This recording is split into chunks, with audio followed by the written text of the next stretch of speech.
Now is 13 Action News crime and safety expert Randy Sutton to give us more insight on this whole case. So, Randy, from what you know, is Metro beefing up security? Yes, there's no doubt about it. The Joint Terrorism Task Force and Metro is working together, and they are examining what took place. And you know, every time an incident like this happens, this becomes a learning experience for all of law enforcement. The response that the police had will be taken apart, and they will look and see what can be adjusted, how can they react better, and every time that there is one of these incidents, law enforcement learns from it. Now, Randy, this is one of the more confounding things in this story. Now, this guy worked security. He was on the FBI's radar. They had investigated him and found no reason to bring him into custody. He was able to legally buy guns. How do you keep tabs on a person like this who may raise questions but did not appear to be a direct, immediate threat? Well, you've just hit on the $64,000 question of weighing people's civil liberties and their privacy rights with the safety of the nation.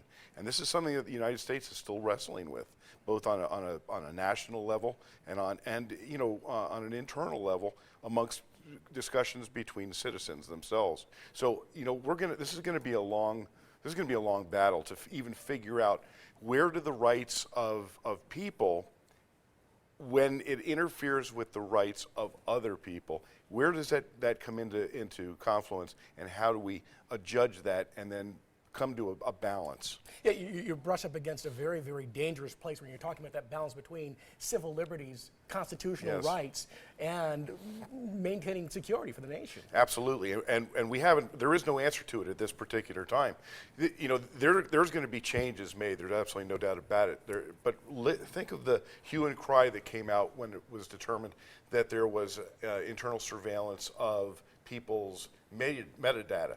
You know, this is the thing that where intelligence sources, intelligence communities have to have the flexibility in order to try and mine some of that in order to stop events like this from happening. Now, Omar Mateen identified with the terror group ISIS. He also expressed a lot of hatred toward the LGBTQ community.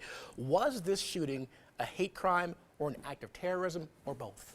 I think in order to determine that, we're going to have to look back into what was motivating him at the time. And I think that the FBI and the local police in Orlando will probably figure that out. There is no doubt that this was an act of terrorism. And we also know that he was homophobic as well. So maybe this was a confluence of his mind where he was justifying in his mind this horrible crime and taking the lives of those innocent people. But this is without a doubt one of the most horrendous terrorist attacks in United States history. Randy Sutton, thank you very much for joining us. We really appreciate that. You're welcome.